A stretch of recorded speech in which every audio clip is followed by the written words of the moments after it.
A pequena oficina cheirava a óleo de arma e a paras de metal. Sarah Chen estava sentada em sua bancada de trabalho, suas mãos movendo-se com precisão prática, enquanto limpava o cano de um rifle de precisão. As luzes fluorescentes zumbiam acima dela, lançando um brilho branco sobre as fileiras de armas que revestiam as paredes. Ela já fazia esse trabalho há 7 anos, e seus dedos conheciam cada curva, cada mecanismo, cada pequena mola que fazia essas máquinas funcionarem. Lá fora, a base militar fervilhava com sua atividade habitual da tarde. Soldados corriam em formação, suas botas batendo no pavimento em ritmo.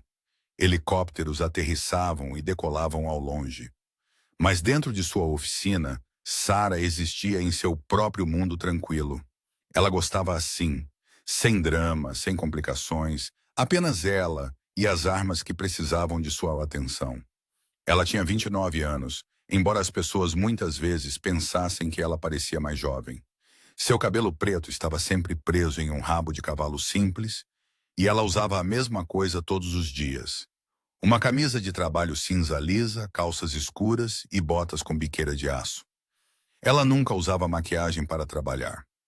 Não havia sentido quando você passava seus dias coberta de resíduo de arma e graxa de máquina.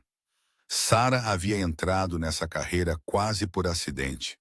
Depois de se formar na escola técnica, ela se candidatou a um emprego em uma loja de armas civil.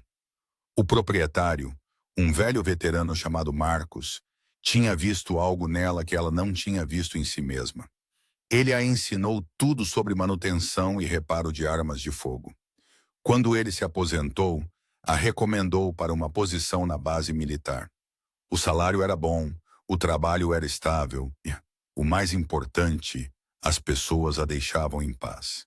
Seus colegas de trabalho eram em sua maioria homens e no início eles estavam céticos. Uma jovem mulher consertando seus rifles, mas Sarah havia se provado rapidamente. Ela conseguia desmontar e remontar uma arma mais rápido do que qualquer outra pessoa no arsenal. Ela conseguia diagnosticar problemas que deixavam os técnicos veteranos perplexos.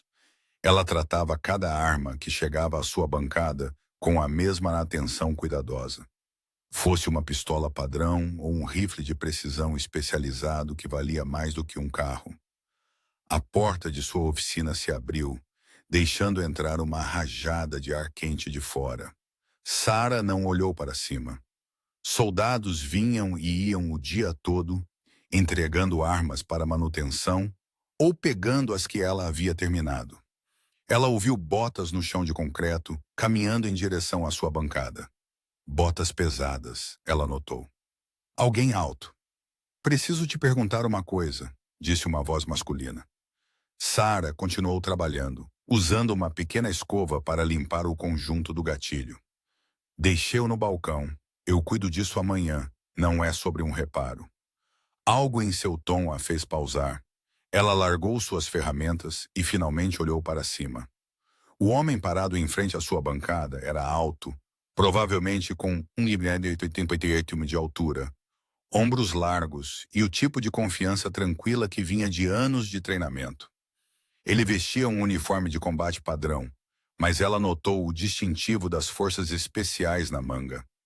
Seu rosto estava marcado pelo sol e pelo vento, com maçãs do rosto proeminentes e olhos escuros e intensos. Ele parecia ter entre 30 e 35 anos. Posso ajudá-lo? Perguntou Sarah, mantendo a voz neutra. O soldado a estudou por um momento, como se estivesse decidindo algo.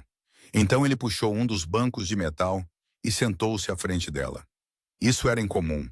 A maioria dos soldados ficava de pé, dizia o que precisava dizer e ia embora. Ninguém jamais se sentava em sua oficina. Meu nome é Capitão James Morrison, ele disse. Sou do 705º Regimento Ranger, designado para uma unidade de operações especiais. Sarah assentiu, mas não falou. Ela havia aprendido que militares gostam de estabelecer suas credenciais antes de ir direto ao ponto. Tenho perguntado por aí sobre o melhor técnico de armas de fogo nesta base. Morrison continuou. 3 pessoas diferentes me deram seu nome. Eles disseram que se alguém entende de armas, é você. Eu faço meu trabalho, disse Sarah simplesmente. Tenho certeza que sim. Morrison inclinou-se ligeiramente. Preciso te perguntar sobre algo específico, algo que pode soar louco. Sarah sentiu uma pequena ponta de curiosidade. Em 7 anos, ela pensava ter ouvido todas as perguntas possíveis sobre armas. Vá em frente. Morrison parecia escolher suas palavras com cuidado. Preciso saber se é fisicamente possível fazer um tiro fatal confirmado a 3.800 Itamera. Sarah piscou. Ela largou o conjunto do gatilho que estava segurando. 3.800 mesmo? Isso era mais de 2 milhas. Era uma distância absurda para um tiro de rifle. Isso é impossível, ela disse imediatamente. É mesmo? Os olhos de Morrison estavam fixos nos dela. Não estou perguntando se é fácil. Não estou perguntando se é provável. Estou perguntando se é possível. Se todas as condições fossem perfeitas. Se o atirador fosse habilidoso o suficiente. Se a arma estivesse calibrada exatamente certo. Isso poderia ser feito.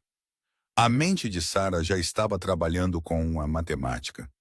Ela pensou na queda da bala, desvio do vento, efeito Coriolis, densidade do ar, temperatura. A essa distância, uma bala estaria em voo por vários segundos. O alvo teria tempo para se mover. Uma leve brisa empurraria o projétil dezenas de pés para fora do curso. Por que você está me perguntando isso? Ela disse. Morrison hesitou. Porque alguém afirma ter feito esse tiro e preciso saber se estão dizendo a verdade ou se estão blefando. Quem fez essa afirmação? Não posso te dizer isso, ainda não. Sarah pegou um pano de limpeza e limpou as mãos, pensando que o atual recorde mundial de morte confirmada por atirador de elite era de cerca de 3.500 milhas, alcançado por um atirador de elite das Forças Especiais Canadenses no Iraque. Ela havia lido sobre isso em uma revista militar. O tiro havia exigido habilidade incrível, condições climáticas perfeitas e um pouco de sorte. Mas 3.800 pedam. Isso era 300 milímetros mais longe. O tiro fatal confirmado mais longo registrado é de cerca de 3.500 milímetros, Sarah disse. Isso foi feito com um rifle Macmillan TAC-50 disparando projéteis calibre .50. A bala ficou no ar por mais de 10 segundos. A 3.800 milímetros, você está adicionando mais alguns segundos de tempo de voo. Cada fração de segundo aumenta as variáveis. Morrison estava ouvindo atentamente. Mas você não está dizendo que é impossível. Estou dizendo que a física se torna extremamente difícil a essa distância. Você não está apenas lutando contra a gravidade e o vento. A rotação da Terra afeta a trajetória da bala. A pressão do ar em sua localização importa. A temperatura importa. A altitude importa. Uma diferença de 1 grau de temperatura pode alterar seu ponto de impacto em várias polegadas. E quanto ao próprio rifle? Perguntou Morrison. Sarah considerou. Você precisaria de um rifle calibre .50 no mínimo. Algo como uma Barrett M82 ou uma Macmillan TAC-50.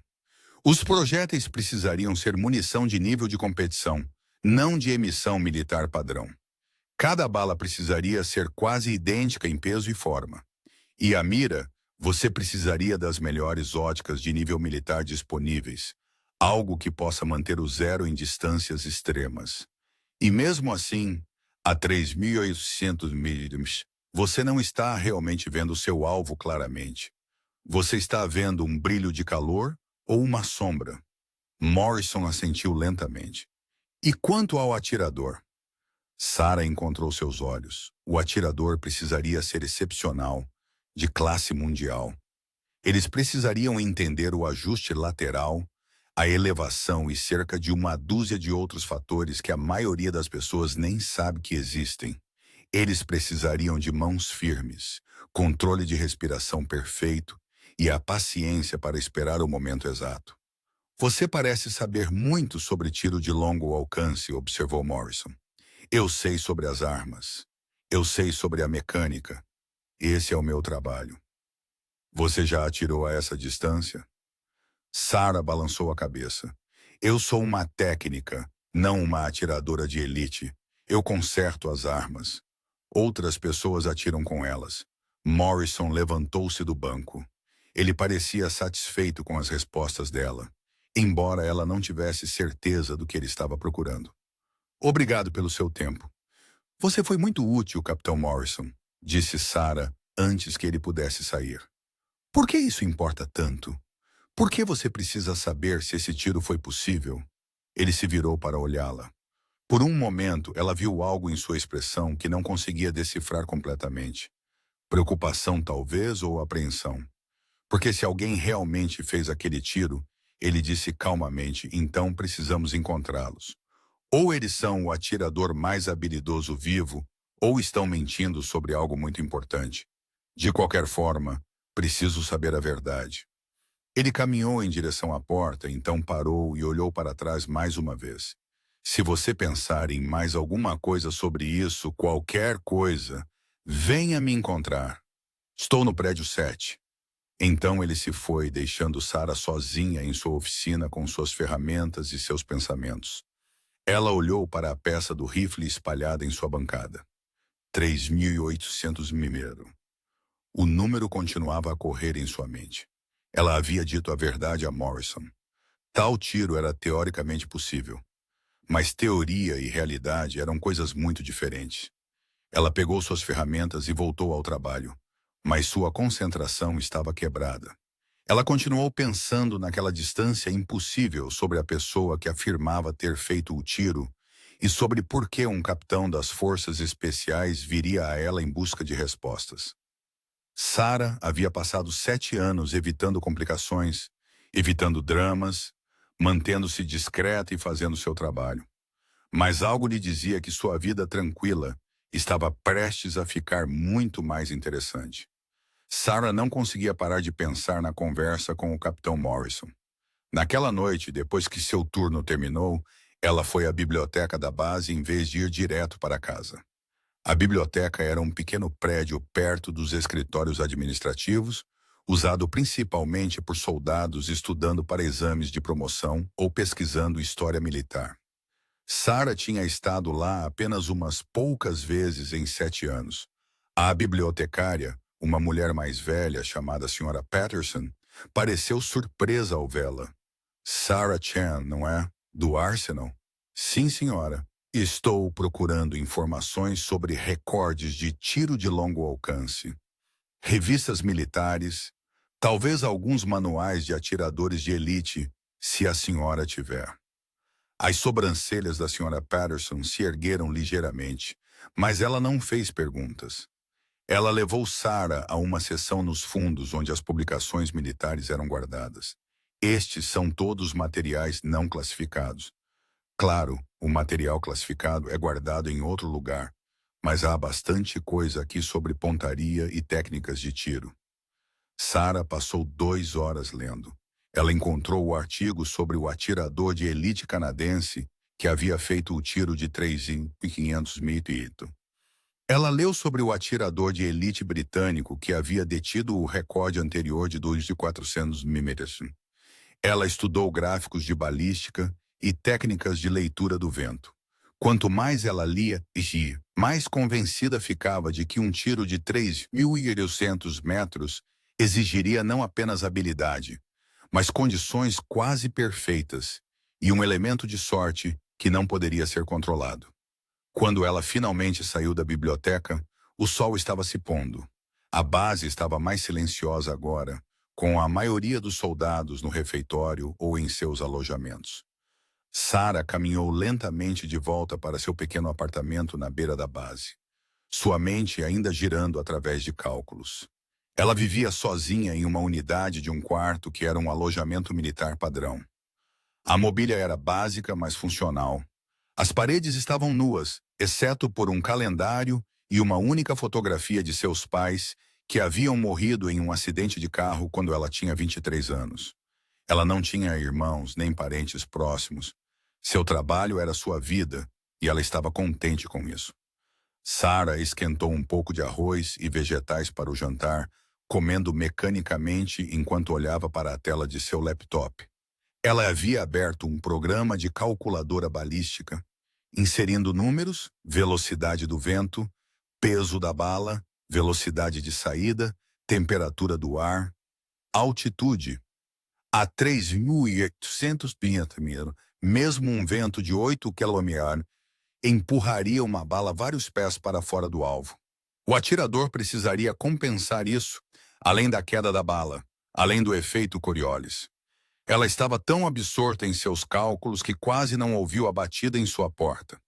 Quando a batida veio novamente, mais alta desta vez, ela se levantou e olhou pelo olho mágico. O capitão Morrison estava parado lá fora. Sarah abriu a porta, surpresa. Capitão, como o senhor sabia onde eu moro? Perguntei por aí, ele disse. Posso entrar? Preciso falar com você. Sarah hesitou, então se afastou. Morrison entrou. Seus olhos rapidamente esquadrinharam seu pequeno apartamento. Ele notou o laptop na mesa, o programa de balística ainda aberto na tela.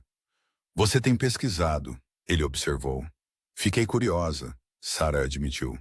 Sua pergunta esta tarde me fez pensar. Eu queria entender se o que você descreveu era sequer remotamente possível. Morrison sentou-se à sua pequena mesa da cozinha sem ser convidado. Havia algo diferente nele agora, menos formal do que havia sido em sua oficina. Ele parecia cansado, como se estivesse acordado por muitas horas. Preciso ser honesto com você sobre algo, ele disse. A razão pela qual vim à sua oficina hoje não foi aleatória. Eu tenho te observado trabalhar nas últimas 3 semanas. Sarah sentiu um calafrio percorrer sua espinha. Me observando? Por quê? Porque estamos investigando algo e seu nome surgiu em conexão com isso. Não como suspeita, ele acrescentou rapidamente, vendo o alarme no rosto dela, mas como alguém que pode ter informações sem perceber. Eu não entendo. Morrison inclinou-se para em frente, sua voz baixa e séria. Há 6 meses, durante uma operação classificada em um território hostil, alguém fez um tiro impossível. Eles eliminaram um alvo de alto valor de uma distância que não deveria ter sido possível. O tiro salvou vidas americanas. Mas aqui está o problema. Não sabemos quem o fez. Sarah sentou-se à frente dele, seu coração batendo mais rápido. Como você pode não saber? Vocês não rastreiam seus próprios atiradores de elite? Este tiro não veio de nenhuma de nossas posições oficiais de atirador de elite. Veio de outro lugar completamente, de um local que não havíamos assegurado. Após a operação, vasculhamos a área. Encontramos um rifle, uma Barrett M82, mas estava limpo. Sem impressões digitais, sem DNA, nada. Quem fez aquele tiro desapareceu como um fantasma. E você acha que o tiro foi de 3.800... Fizemos os cálculos com base onde o rifle foi encontrado e onde o alvo estava localizado. 3.800 metros, mais ou menos 50 metros. É o tiro fatal confirmado mais longo já feito, e não temos ideia de quem o fez. A mente de Sarah estava a mil. Mas por que vir até mim? Eu conserto armas, não atiro com elas a essa distância. Morrison tirou uma fotografia do bolso de sua jaqueta e a colocou sobre a mesa. Mostrava o rifle Barrett que havia sido encontrado. Sarah o pegou, estudando-o cuidadosamente. Mesmo na fotografia, ela podia ver certos detalhes. A mira era uma Schmidt Bender, de primeira linha. O bipé havia sido personalizado. Havia pequenos arranhões no receptor que pareciam marcas de ferramentas. Você reconhece algo sobre esta arma? Perguntou Morrison. Sarah olhou mais de perto. Havia algo familiar naquelas marcas de ferramentas. Ela já tinha visto arranhões semelhantes antes, o tipo deixado por um tipo específico de chave de armeiro que ela usava em sua oficina. Mas milhares de técnicos usam ferramentas semelhantes. Não tenho certeza, ela disse com cuidado. Olhe para a montagem da mira, a forma como foi ajustada. Sarah examinou a fotografia mais de perto. A mira havia sido montada com extrema precisão. Os anéis estavam perfeitamente alinhados, e havia uma fina tira do que parecia ser acolchoamento de borracha entre a mira e a superfície de montagem. Essa era uma técnica que ela mesma usava para prevenir vibrações e manter a calibração zero. Alguém que realmente sabia o que estava fazendo trabalhou neste rifle, disse Sarah lentamente. A montagem é de nível profissional. Melhor do que profissional, na verdade. Nossos próprios armeiros a examinaram. Eles disseram a mesma coisa. Eles também disseram que a técnica usada para montar aquela mira é semelhante à forma como você monta miras em sua oficina. Sarah largou a fotografia, sentindo-se na defensiva. Não sou a única pessoa que usa essa técnica. É uma prática padrão para trabalho de precisão. Você está certa, mas é isso que a torna interessante para nós. 3 meses antes de esta operação acontecer, aquele mesmo rifle Barrett passou por sua oficina para manutenção. Temos os registros. Sarah pensou de volta. Ela trabalhava em dezenas de armas toda semana, centenas todo mês. Eu faço a manutenção de todas as Barretts nesta base. Isso não significa nada. Talvez não. Mas 2 semanas antes da operação, aquele rifle foi retirado do arsenal. A assinatura no formulário de retirada era ilegível. A pessoa que o pegou nunca o devolveu. Em vez disso, ele apareceu em um campo de batalha a 4.828 km de distância, depois de ter sido usado para fazer um tiro impossível. Sarah se levantou, sentindo-se subitamente irritada. Você está me acusando de roubar um rifle e de alguma forma ter ido parar em uma zona de combate? Eu sou uma empreiteira civil. Não tenho autorização para operações. Não tenho treinamento para esse tipo de missão. Eu nunca nem saí desta base, exceto para ir para casa. Morrison levantou as mãos. Não estou acusando você de nada, mas estou perguntando se você notou algo incomum naquele rifle quando trabalhou nele. Alguém demonstrou interesse particular nele? Alguém lhe fez perguntas específicas sobre precisão de longo alcance? Sarah se forçou a se acalmar e pensar. Ela caminhou até o pequeno balcão da cozinha e serviu-se de um copo d'água, tomando um longo gole. Morrison esperou pacientemente. Eu me lembro daquele rifle, disse Sarah finalmente. Ele veio até mim porque a mira estava perdendo o zero. O atirador que o estava usando reclamou que seu ponto de impacto estava mudando. Verifiquei tudo. A mira, a montagem, o assentamento do cano. Encontrei uma rachadura fina em um dos anéis da mira. Eu o substituí e recalibrei todo o sistema. Você o testou com tiros? Não, eu não testo rifles com tiros.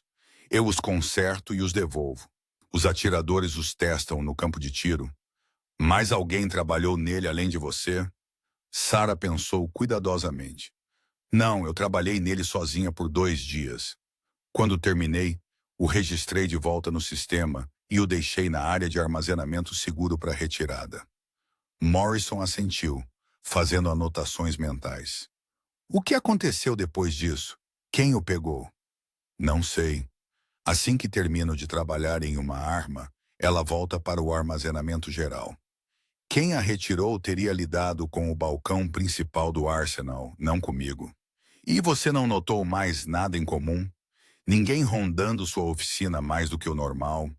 Ninguém fazendo perguntas detalhadas sobre balística ou tiro de longo alcance? Sarah começou a balançar a cabeça, então pausou. Havia alguém, um soldado que ela nunca tinha visto antes, que havia entrado em sua oficina cerca de uma semana depois que ela terminou de trabalhar naquela Barrett.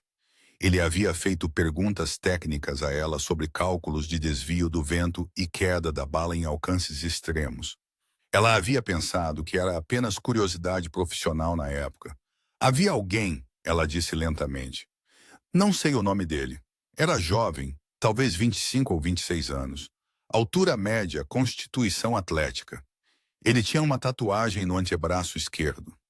Lembro-me disso. Algum tipo de bússola? O design?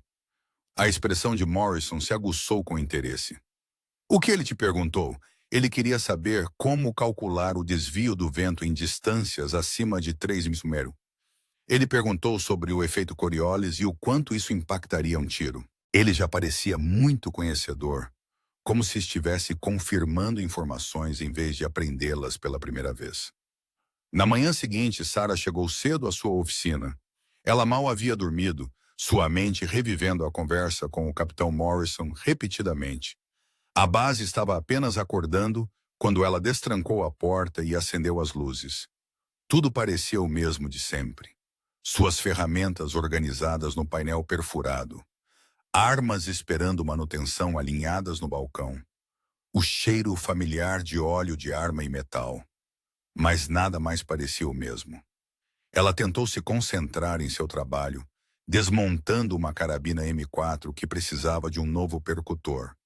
Suas mãos se moviam através dos movimentos familiares, mas seus pensamentos estavam em outro lugar.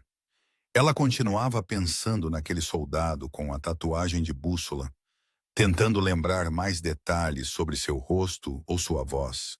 Por que ele estava tão interessado em cálculos de longo alcance extremos? Teria sido ele quem fez aquele tiro. Por volta das 10h01, o Capitão Morrison chegou com outro homem que Sarah não reconheceu. O segundo homem era mais velho, talvez na casa dos 50 anos, com cabelo grisalho, corte militar curto e olhos azuis penetrantes que pareciam não perder nada. Ele vestia roupas civis, calças caque e uma camisa de botão. Sarah Chen, este é o agente David Foster, disse Morrison. Ele é do CID do Exército, Divisão de Investigação Criminal. Sarah sentiu o estômago apertar. Estou sob investigação? Foster deu-lhe um leve sorriso. Não, senhorita Chen. Esperamos que você possa nos ajudar com a nossa. O Capitão Morrison me diz que você pode ter falado com uma pessoa de interesse em nosso caso. O soldado com a tatuagem. Exato. Trouxe um desenhista forense. Gostaríamos que você o descrevesse com o máximo de detalhes possível. Pelas próximas 2 horas, Sarah sentou-se em sua oficina com um jovem cabo que era surpreendentemente talentoso em desenho. Ela descreveu o rosto do soldado, sua mandíbula angular, seu nariz ligeiramente torto que parecia ter sido quebrado pelo menos uma vez, seus olhos castanhos que eram um pouco próximos demais um do outro. O lápis do cabo moveu-se pelo papel, apagando e redesenhando, até que Sarah finalmente assentiu. É ele! É o mais próximo que consigo lembrar.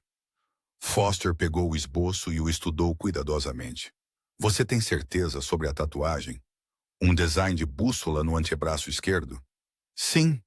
Era um trabalho detalhado e profissional, não como a tatuagem grosseira que alguns soldados fazem no exterior.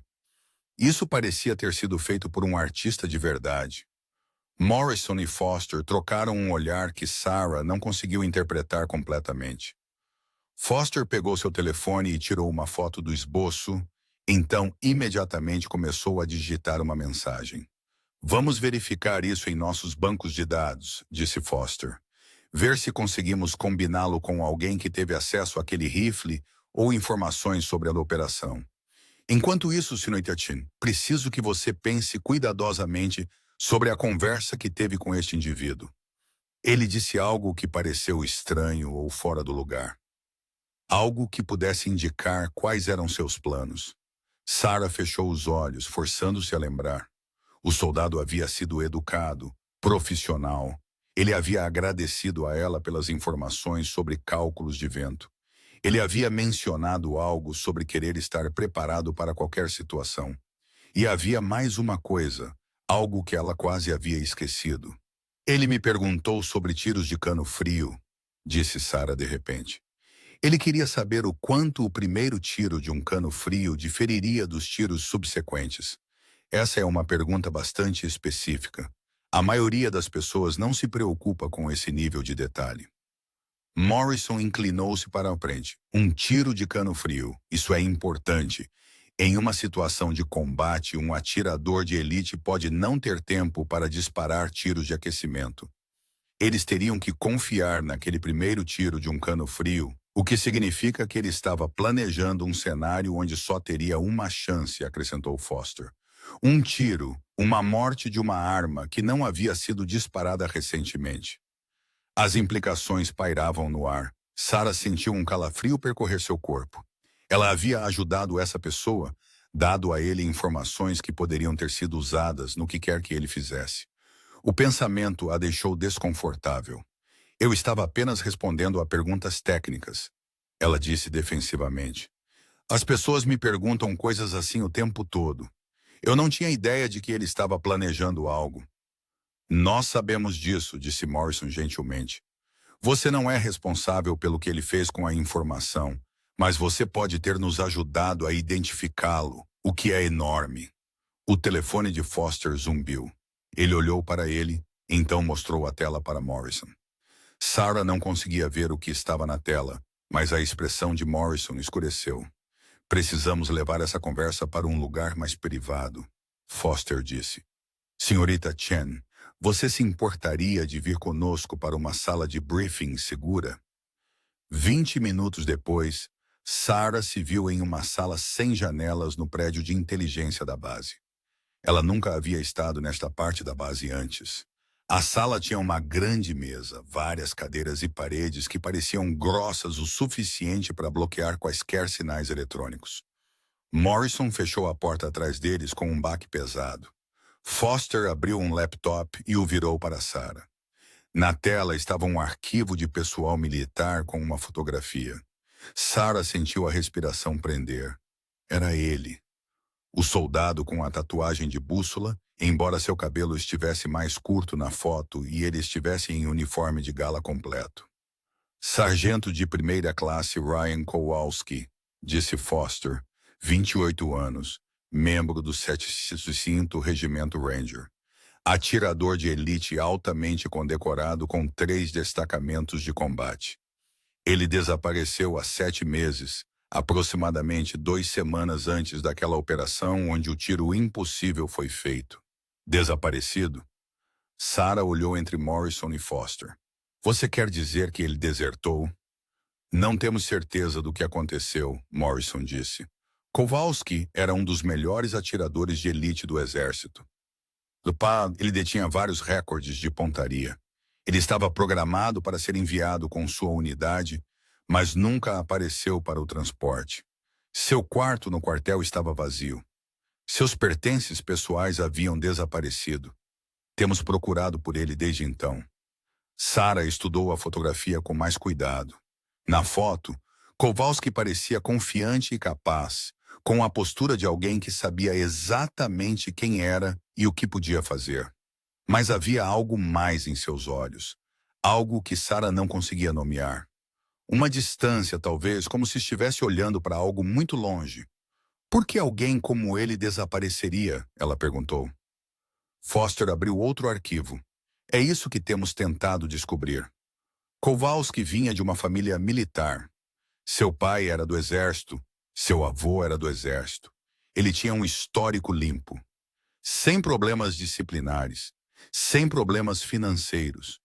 Nada que indicasse que ele estava planejando desertar, exceto, Morrison acrescentou, 3 meses antes de ele desaparecer. Algo aconteceu. A unidade de Kowalski estava envolvida em uma operação que deu errado. Eles estavam fornecendo cobertura para um comboio quando foram emboscados. O comboio foi duramente atingido. Vários soldados foram mortos, incluindo o observador de Kowalski, um rapaz chamado Danny Martinez. Seu observador? Sarah perguntou. Em equipes de atiradores de elite sempre há 2 pessoas, Morrison explicou. O atirador e o observador. O observador faz cálculos, observa mudanças no vento, ajuda o atirador a fazer ajustes. Martinez e Kowalski trabalharam juntos por 2 anos. Eles eram amigos íntimos. Depois que Martinez morreu, as pessoas notaram que Kowalski mudou. Ele se tornou mais calado, mais retraído. Ele passava horas no campo de tiro praticando tiros cada vez mais longos. Foster abriu outro arquivo, este mostrando relatórios pós-ação. Aqui está o que é interessante. A emboscada que matou Martinez aconteceu por causa de má inteligência. Alguém forneceu informações erradas sobre a rota estar livre. O comboio entrou direto em uma zona de extermínio. Foi um desastre. 8 soldados morreram naquele dia. E você acha que Kowalski culpou alguém por isso? Sarah perguntou.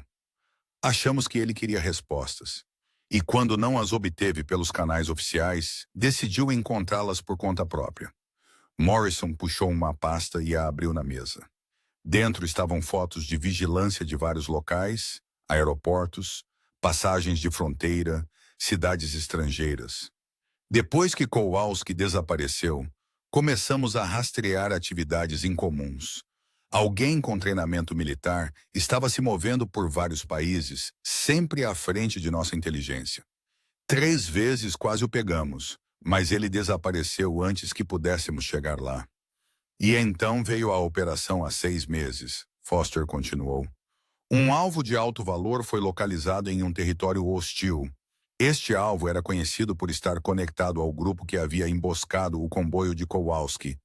Planejamos uma grande operação para capturá-lo. Mas antes que nossa equipe pudesse avançar, alguém fez o tiro a 3.800 metros de distância. O alvo foi eliminado instantaneamente.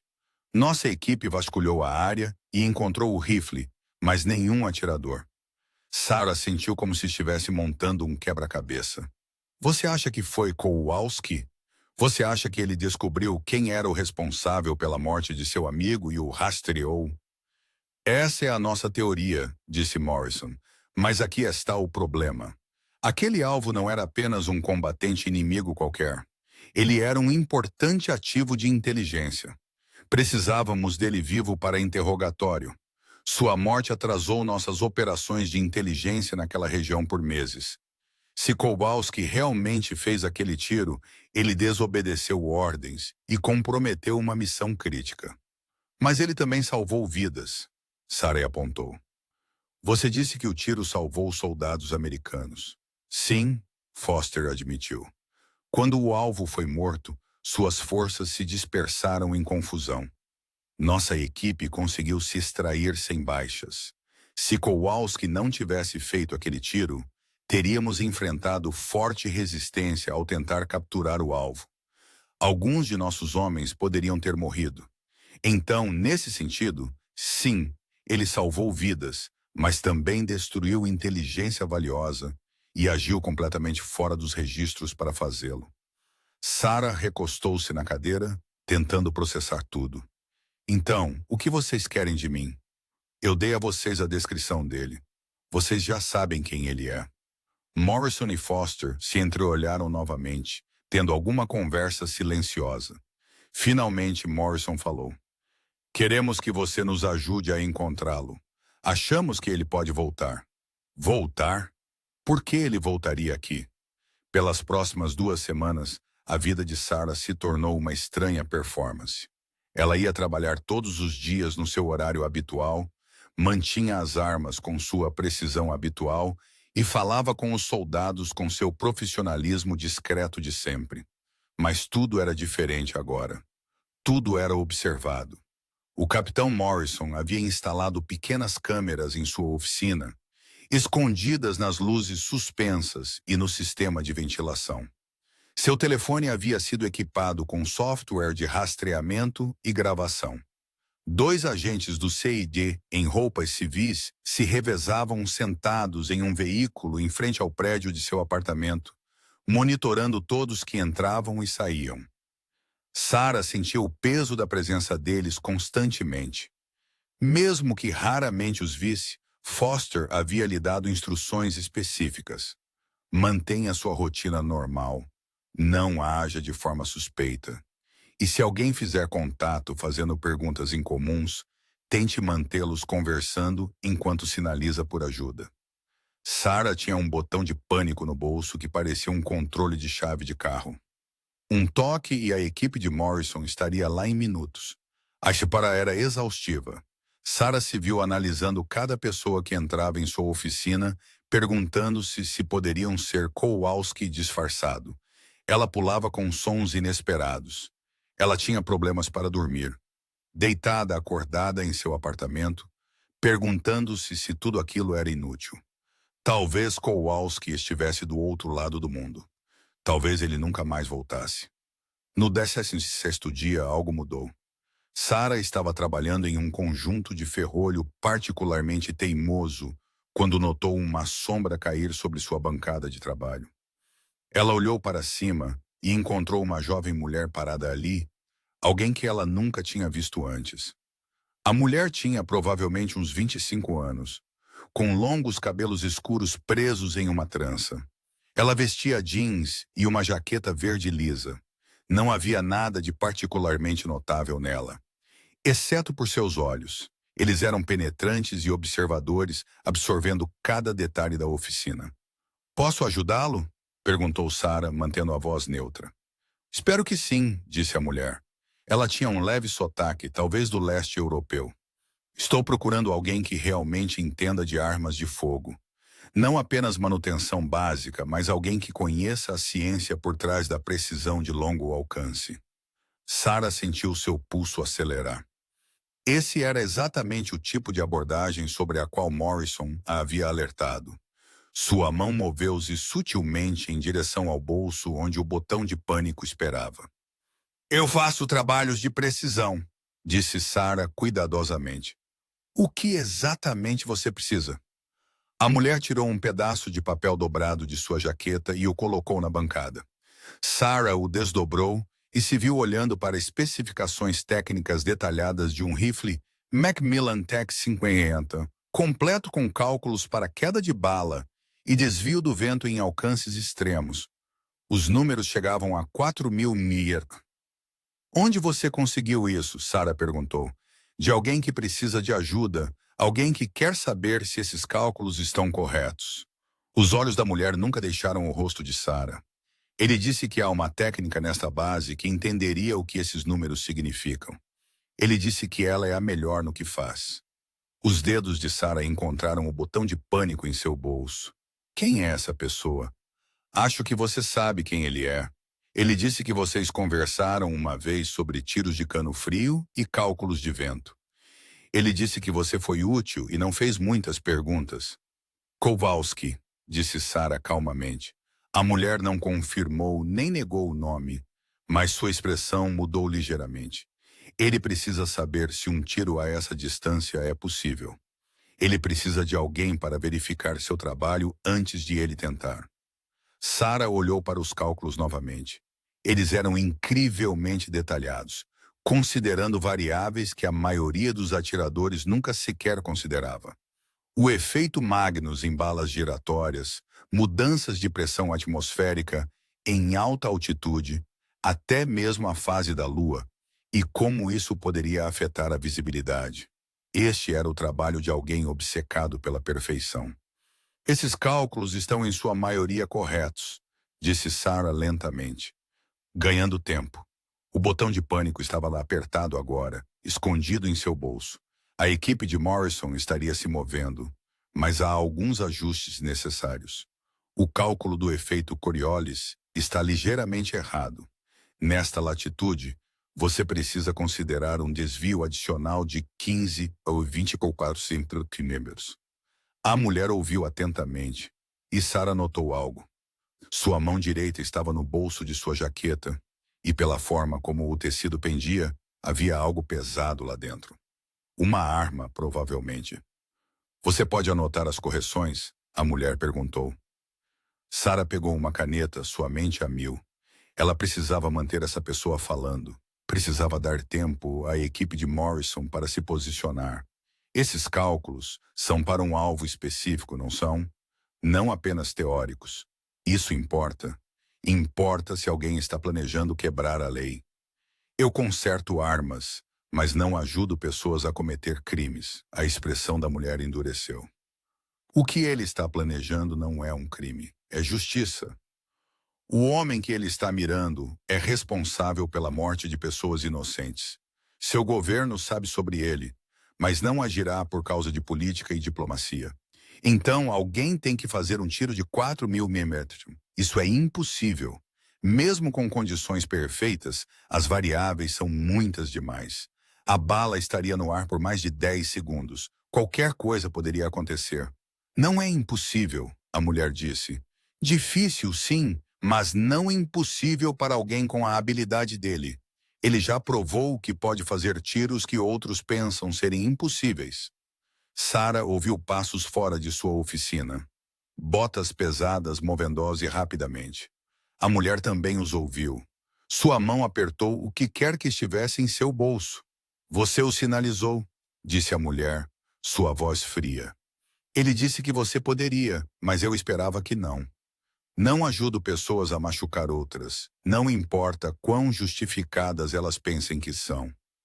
A mulher recuou em direção à porta, tirando uma pistola do bolso. O coração de Sarah martelou em seu peito, mas ela se forçou a permanecer calma. A mulher não estava apontando a arma para ela, apenas a segurava pronta. Diga a eles isto, a mulher disse. Ryan Kowalski não é um criminoso. Ele é um soldado que foi falhado pelo sistema que serviu. Ele viu seu melhor amigo morrer porque alguém cometeu um erro e ninguém foi responsabilizado. Ele passou meses rastreando os responsáveis e os impediu de matar mais americanos. Seu pessoal deveria estar agradecendo a ele, não caçando. Então ele deveria se entregar, Sarah disse. Deixei-o contar sua história oficialmente. O capitão Morrison prometeu que ele teria uma audiência justa. A mulher riu amargamente. Uma audiência justa? Eles o prenderão e jogarão a chave fora por desobedecer a ordens. Não, Ryan tem mais uma coisa que precisa fazer. Mais uma pessoa que precisa responder pelo que aconteceu. Depois disso, talvez ele se entregue. Mas não antes. A porta da oficina se abriu abruptamente. O capitão Morrison e 2 agentes do CAD correram para dentro com as armas em punho. A mulher girou em direção a eles e, por um momento terrível, Sarah pensou que haveria tiros. Mas a mulher era muito rápida. Ela jogou algo nos agentes. Uma granada de fumaça que explodiu em uma espessa nuvem de fumaça cinza. Quando a fumaça se dissipou, ela havia sumido. Morrison correu atrás dela, mas Sarah sabia que era inútil. Seja quem for essa mulher, ela havia planejado sua rota de fuga cuidadosamente. Morrison voltou 5 minutos depois, respirando com dificuldade e irritado. Ela tinha uma motocicleta esperando a 2 quarteirões de distância. Nós a perdemos no trânsito. Ele se virou para Sarah. Você está bem? Estou bem. Ela não me ameaçou diretamente. Ela só queria que eu verificasse os cálculos de Kowalski. Foster chegou pouco depois junto com uma equipe forense que começou a processar a oficina de Sarah em busca de evidências. Sarah sentou-se em seu banquinho, ainda segurando o papel com os cálculos enquanto os agentes tiravam fotografias e coletavam amostras. O que ela disse? Perguntou Foster, sentando-se à frente dela. Cada detalhe. Tudo o que você conseguir lembrar. Sarah repetiu a conversa palavra por palavra. As expressões de Morrison e Foster ficaram cada vez mais graves enquanto ela falava. 4.000 milhões, disse Morrison quando ela terminou. Ele está planejando outro tiro, ainda mais longo que o último. Quem ele poderia estar alvejando? Foster pegou seu telefone e começou a fazer ligações. Sarah ouviu fragmentos de sua conversa. Escalar para a mais alta prioridade. Potencial ameaça a alvo de alto valor. Necessidade de vigilância por satélite. Quando ele desligou, Foster olhou para Sarah seriamente. A mulher mencionou alguém que deveria ser responsabilizado pelo que aconteceu ao amigo de Kowalski. Estávamos investigando aquela emboscada por meses. Havia várias pessoas na cadeia de inteligência que lidaram com a informação que levou à emboscada daquele comboio. A maioria deles eram analistas de nível inferior que cometeram erros honestos. Mas havia uma pessoa, um oficial sênior de inteligência, que falsificou relatórios para encobrir seus erros. Deixe-me adivinhar, Sarah disse. Este oficial não enfrentou nenhuma consequência real. Ele foi discretamente transferido para um trabalho de escritório. Nenhuma corte marcial, Nenhuma repreensão pública. O exército queria manter isso em segredo para evitar perguntas embaraçosas sobre como nosso sistema de inteligência poderia falhar tão gravemente. A mandíbula de Morrison estava tensa de raiva. Eu não concordei com essa decisão, mas não cabia a mim decidir. Onde está este oficial agora? Sarah perguntou. Foster e Morrison trocaram outro olhar. Ele está participando de uma conferência militar na Alemanha. Haverá vários oficiais de alta patente lá. Muita segurança. É o tipo de evento onde você pensaria que alguém estaria completamente seguro. A menos que alguém estivesse disposto a fazer um tiro a 4.000 milhas de distância, disse Sarah calmamente. De uma distância onde a segurança nem pensaria em procurar. Morrison levantou-se abruptamente. Precisamos contatar os organizadores da conferência imediatamente. Aumentar a segurança. Mudar o local, se necessário.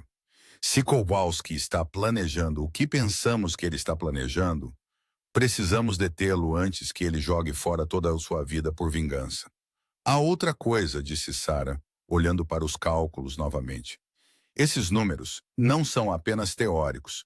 Kowalski já encontrou sua posição. Ele sabe exatamente de onde vai fazer o tiro. Esses cálculos são específicos para o terreno. O voo para a Alemanha levou 14 horas, com uma breve escala em uma base militar na Grã-Bretanha.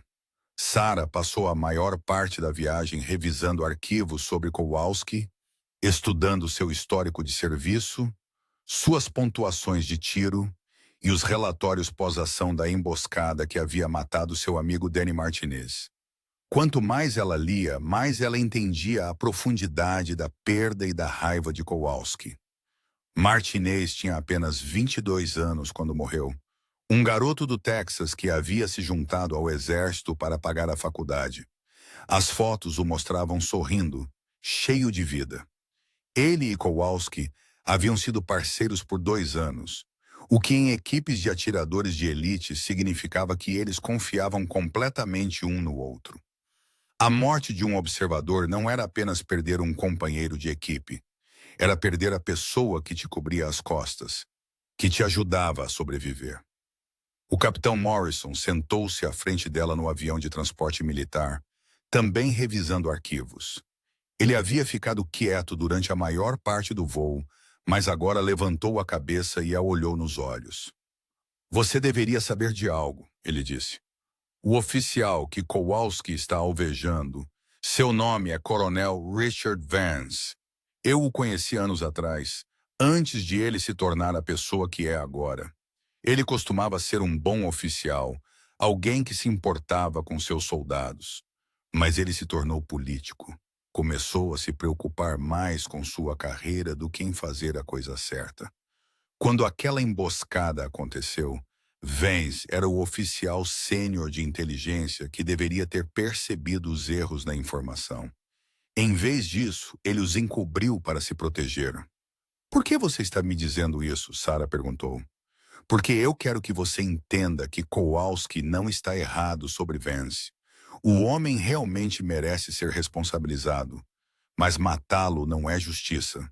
É assassinato e destruirá tudo o que Kowalski conquistou em sua carreira. Não quero ver isso acontecer. Eles aterrissaram em um aeródromo militar nos arredores de Munique no início da manhã. Um comboio de veículos estava esperando, incluindo a polícia alemã e agentes do CID do exército. Foster já estava lá, tendo chegado em um voo anterior. Ele parecia não ter dormido. Localizamos a torre de observação que Cheney identificou, disse Foster enquanto eles entravam em um veículo de comando. A polícia alemã montou um perímetro na base da montanha, mas ainda não se aproximou da torre. Queríamos esperar até que você chegasse. Alguém viu Kowalski? Perguntou Morrison. Nenhuma confirmação visual, mas definitivamente há alguém lá em cima. Detectamos assinaturas de calor da torre e houve algum movimento nas janelas. Seja quem for, eles estão em posição e esperando. A conferência estava marcada para começar em 4 horas.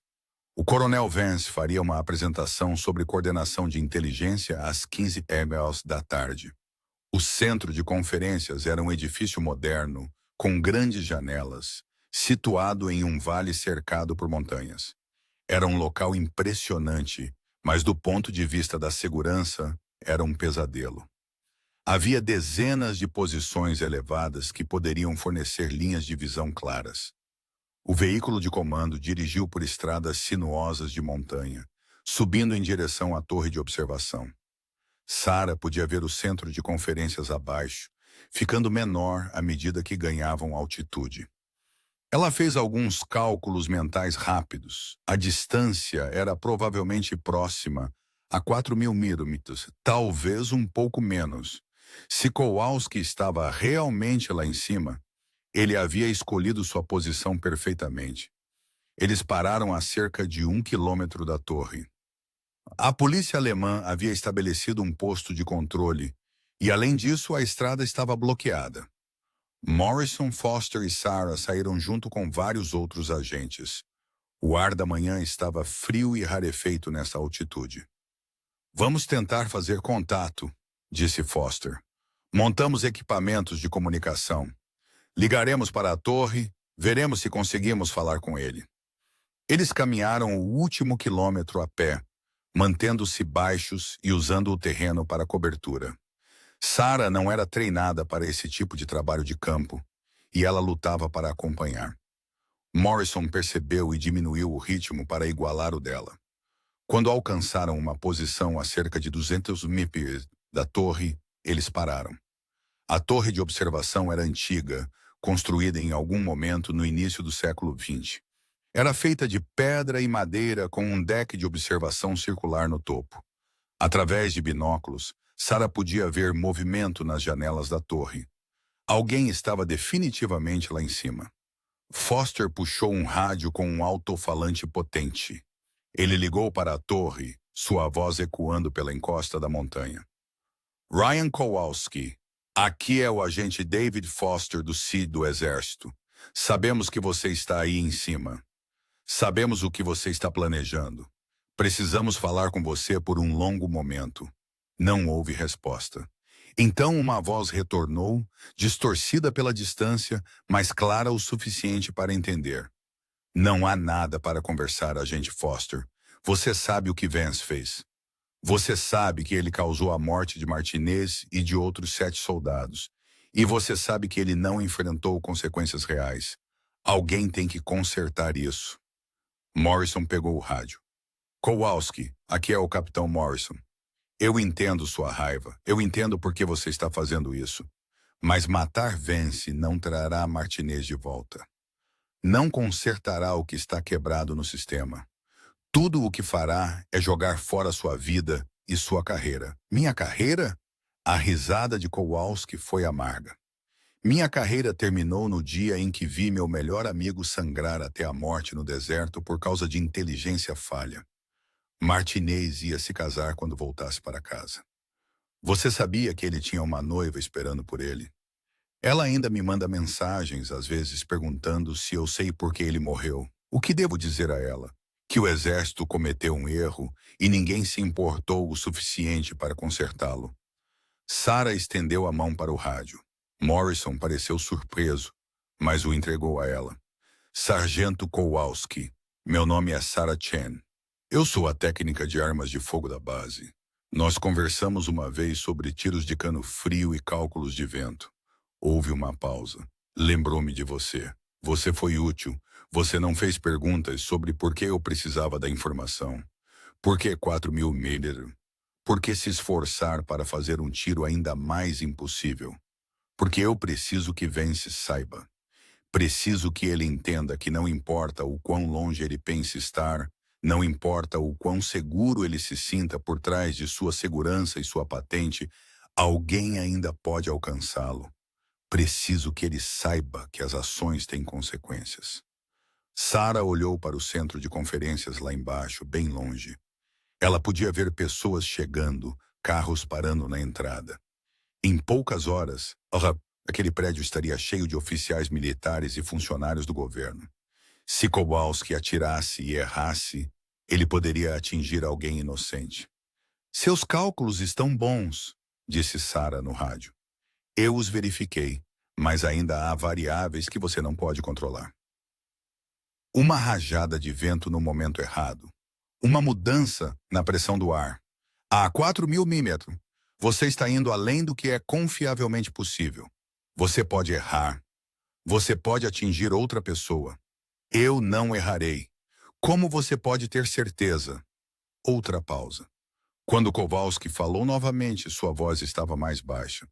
Porque eu tenho praticado este tiro por 6 meses. Estudei esta localização, esses padrões de vento, todas as variáveis possíveis. Disparei centenas de tiros de prática em distâncias semelhantes. Conheço meu rifle melhor do que a mim mesmo. Não errarei porque não posso me dar ao luxo de errar. Isso é por Martinez. Preciso fazer certo. Morrison pegou o rádio de volta. Ryan, me escute. Não podemos deixar você fazer este tiro. A polícia alemã está cercando esta posição. Você está preso lá em cima. A única saída é se render pacificamente. Não estou preso, capitão. Tenho uma saída. Sempre tenho uma saída. Foster puxou Morrison para o lado, falando em voz baixa e urgente. Sarah não conseguiu ouvir o que ele estava dizendo, mas viu a expressão de Morrison escurecer. Ele voltou ao rádio. Ryan, evacuamos o centro de conferências. Vance não está mais lá. Nós o levamos para um local seguro. Mesmo que você atire, você estará atirando em um prédio vazio. Houve um longo silêncio da torre. Sarah prendeu a respiração, esperando que isso fosse suficiente para fazer Kowalski reconsiderar. Então Kowalski falou novamente, e Sarah ouviu algo novo em sua voz. Não raiva, mas resignação. Você está mentindo, capitão. Posso ver pessoas se movendo naquele prédio através da minha mira. Posso ver pessoal de segurança tomando posições. Se vocês realmente tivessem evacuado, o prédio estaria vazio e o estacionamento estaria cheio de carros saindo. Você está tentando me fazer hesitar. Morrison amaldiçoou em voz baixa. Ryan, não faça isso. Não jogue tudo fora por vingança. Martinez não gostaria disso. Ele gostaria que você voltasse para casa para seguir em frente com sua vida. Martinez está morto porque alguém cometeu um erro e ninguém se importou. Estou fazendo as pessoas se importarem. Depois de hoje, o exército pensará 2 vezes antes de deixar oficiais incompetentes se esconderem por trás da política e da burocracia. Sarah pegou o rádio novamente. Sargento Kowalski, preciso que você me escute como um profissional para outro. Passei toda a minha carreira trabalhando com armas, entendendo o que elas podem e não podem fazer. Eu sei que você é habilidoso. Eu sei que você já fez tiros impossíveis antes, mas este é diferente. Você não está apenas lutando contra a física e a distância. Você está lutando contra as suas próprias emoções. A raiva afeta sua respiração, sua frequência cardíaca, seu julgamento. Mesmo o melhor atirador pode errar quando está emocionalmente comprometido. Agradeço sua preocupação, senhorita Chen, mas não estou comprometido. Estou focado, mais focado do que jamais estive. Este tiro é tudo em que pensei por meses. É tudo o que me resta. Sarah ouviu a tristeza em sua voz e percebeu algo. Kowalski não estava planejando escapar depois de dar o tiro. Ele sabia que este era o fim de sua história de uma forma ou de outra. Ele estava pronto para enfrentar as consequências que viessem. Morrison deve ter percebido a mesma coisa. Ele olhou para Foster, então para os policiais alemães esperando por perto. Uma decisão estava sendo tomada. Teremos que invadir a torre, disse Foster calmamente antes que a conferência comece. Podemos arriscar que ele faça aquele tiro. Se vocês fizerem isso, as pessoas podem se machucar. Sarah disse. Kowalski está armado e encurralado. Ele pode lutar. Não temos escolha. A prisão foi tranquila e profissional. O capitão Morrison e os agentes do CID subiram até a torre de observação e Kowalski se rendeu sem resistência. Eles confiscaram seu rifle e equipamento, tiraram fotografias de sua montagem e então o escoltaram montanha abaixo algemado. A polícia alemã observou à distância, mas permitiu que os militares americanos resolvessem seus próprios assuntos. Sarah seguiu atrás do grupo, sentindo-se exausta e emocionalmente esgotada. Ela havia convencido Kowalski a se render, mas não tinha certeza se havia feito a coisa certa. Parte dela entendia seu desejo por justiça, mesmo que ela não pudesse aprovar seus métodos.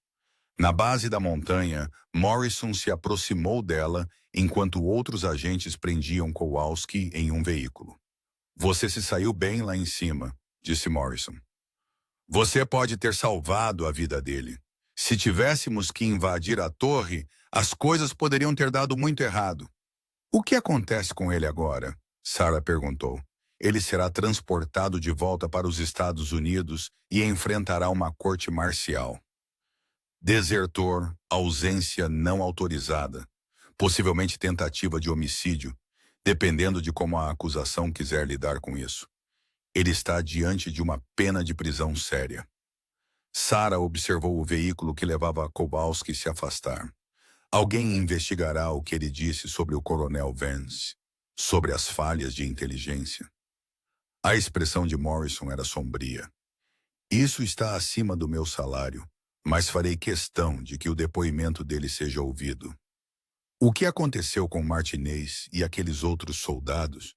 Isso merece ser examinado adequadamente." O voo de volta para os Estados Unidos foi longo e tranquilo. Sarah passou a maior parte olhando pela janela, pensando em tudo o que havia acontecido. No espaço de 3 semanas, sua vida simples e previsível havia sido completamente virada de cabeça para baixo. Ela havia se envolvido em uma investigação militar, viajado para outro país e convencido um soldado problemático a não fazer um tiro que mudaria sua vida para sempre. Quando ela finalmente retornou à sua oficina na base, tudo parecia exatamente igual. Suas ferramentas estavam onde ela as havia deixado. As armas esperando manutenção ainda estavam alinhadas no balcão. Mas Sarah se sentia diferente. Ela não conseguia mais simplesmente abaixar a cabeça e voltar a ser invisível. Nas semanas seguintes, ela soube o que estava acontecendo com o caso de Kowalski através do capitão Morrison, que a mantinha atualizada. A corte marcial estava marcada para daqui a 3 meses. Kowalski havia sido designado um advogado de defesa militar que parecia genuinamente interessado em seu caso. A investigação sobre as falhas de inteligência que levaram à morte de Martinez havia sido reaberta e o coronel Vance estava sendo interrogado. Sarah foi chamada para testemunhar na corte marcial. Ela contou ao painel de oficiais sobre a perícia técnica de Kowalski, sobre os cálculos que ele havia feito e sobre a conversa deles na torre de observação. Ela tentou transmitir não apenas os fatos, mas a dor e a perda que o haviam levado a tais extremos. O julgamento durou 2 semanas. Kowalski se declarou culpado de deserção e ausência não autorizada, mas não culpado de tentativa de homicídio, argumentando que havia se rendido antes de dar qualquer tiro. Testemunhas foram chamadas, incluindo soldados de sua unidade, que falaram sobre seu caráter e seu relacionamento com Danny Martinez. A mãe de Danny Martinez testemunhou em lágrimas sobre seu filho e sobre como Kowalski havia sido como um irmão para ele. A promotoria pintou Kowalski como um vigilante perigoso que havia agido fora da lei. A defesa o retratou como um soldado dedicado que havia sido falhado por sua cadeia de comando e levado a medidas desesperadas pela dor e raiva. Sarah compareceu a todos os dias do julgamento. Sentada nos fundos da sala de audiências, ela viu Kowalski em seu uniforme de gala, em pé e aceitando a responsabilidade por suas ações. Ela viu a dor em seus olhos quando a mãe de Martinez falou. Ela o viu lutar para manter a compostura quando exibiram fotografias de seu amigo. No último dia antes da sentença, Kowalski teve a chance de falar. Ele se apresentou diante do painel de oficiais, sua voz firme e clara. "Assumo total responsabilidade por minhas ações. Desertei meu posto. Fiquei ausente sem licença por meses. Planejei matar um homem e o teria feito se a senhorita Chen não tivesse me dissuadido. Não nego nada disso. Mas quero que este tribunal entenda por que eu fiz. Danny Martinez era meu irmão em todos os sentidos que lhe importavam. Confiávamos um no outro com nossas vidas todos os dias. Quando ele morreu por causa dos erros de outra pessoa, erros que foram então encobertos para proteger carreiras. Algo se quebrou dentro de mim. Eu não podia aceitar que sua morte não significasse nada. Eu não podia aceitar que ninguém seria responsabilizado. O que fiz foi errado. Eu entendo isso agora. Mas espero que este tribunal também reconheça que o que foi feito a Danny Martinez e aos outros 7 soldados que morreram naquele dia também foi errado. Eles mereciam coisa melhor do exército que serviram. Suas famílias mereciam coisa melhor. E se minhas ações, se este julgamento, se algo disso levar a uma verdadeira responsabilização e a uma verdadeira mudança, então talvez algo de bom possa vir disso. Estou preparado para aceitar qualquer punição que este tribunal decida ser apropriada. Mas nunca me desculparei por me importar com meu amigo, por exigir justiça por ele, ou por acreditar que o exército deveria proteger seus soldados melhor do que fez. O painel deliberou por 2 horas. Quando retornaram, anunciaram sua sentença. 5 anos de prisão militar, com possibilidade de liberdade condicional após 3 anos. Dispensa desonrosa do exército. Perda de todos os benefícios e patentes militares. Foi duro, mas poderia ter sido pior. A acusação havia pedido 10 anos. Sarah viu o alívio brilhar no rosto de Kowalski antes que ele se recompusesse novamente. Após a sentença, Sarah falou brevemente com o advogado de defesa de Kowalski. O que acontece com a investigação sobre o Coronel Vance? Ela perguntou. A advogada, uma mulher de meia-idade com olhos penetrantes, sorriu ligeiramente. Está em andamento. Não posso dizer muito, mas digamos que o depoimento de Ryan abriu algumas portas que certas pessoas teriam preferido manter fechadas. Vance está sob sério escrutínio agora. Ele provavelmente enfrentará sua própria corte marcial nos próximos meses. Sarah assentiu, satisfeita. Não era justiça perfeita, mas era algo. Ela foi autorizada a ter uma breve conversa com Kowalski antes de ele ser transferido para a prisão militar. Eles falaram através de uma divisória de vidro usando telefones para se comunicar. Obrigado, disse Kowalski, por vir àquela torre, por entender. Não tenho certeza se entendo, Sarah admitiu, mas sei que você estava sofrendo e sei que você amava seu amigo. Isso eu entendo. O tiro que eu estava planejando, os cálculos com os quais você me ajudou. Você acha que eu poderia ter conseguido? Sarah pensou sobre a pergunta com cuidado. Honestamente, acho que sim. As condições naquele dia estavam quase perfeitas. Vento leve, visibilidade clara, temperatura estável. Você havia feito seu trabalho. Mas sempre há um acaso envolvido a essa distância. Sempre variáveis que você não pode controlar. Você poderia ter acertado ou poderia ter errado por centímetros. Nunca saberemos. Talvez seja melhor, disse Kowalski. Talvez seja melhor que eu não tenha que viver com o fato de ter puxado o gatilho. Acho que sim. Assim você consegue seguir em frente com sua vida. Em alguns anos, você sairá da prisão. Você ainda será jovem. Poderá construir algo novo. E quanto a você, vai voltar para sua oficina, de volta à sua vida tranquila? Sarah sorriu. Não acho que minha vida será tranquila novamente. O capitão Morrison me ofereceu uma posição no CID fazendo consultoria técnica em casos de armas. Estou pensando em aceitá-la. Você deveria. Você é boa nisso. Melhor do que você provavelmente percebe. Eles conversaram por mais alguns minutos antes que os guardas viessem levar Kowalski embora. Sarah o observou partir. O soldado habilidoso que havia sido levado a medidas desesperadas pela dor e pela raiva. Ela esperava que ele encontrasse a paz eventualmente. 3 meses depois, Sarah soube que o Coronel Vance havia sido levado à corte marcial e considerado culpado de falsificação de relatórios de inteligência e negligência de dever. Ele foi despojado de sua patente e recebeu uma dispensa desonrosa. Não foi o mesmo que Kowalski havia planejado, mas foi responsabilização. O sistema finalmente havia funcionado, mesmo que tivesse levado a circunstâncias extraordinárias para que isso acontecesse. Sarah aceitou a posição no SAID.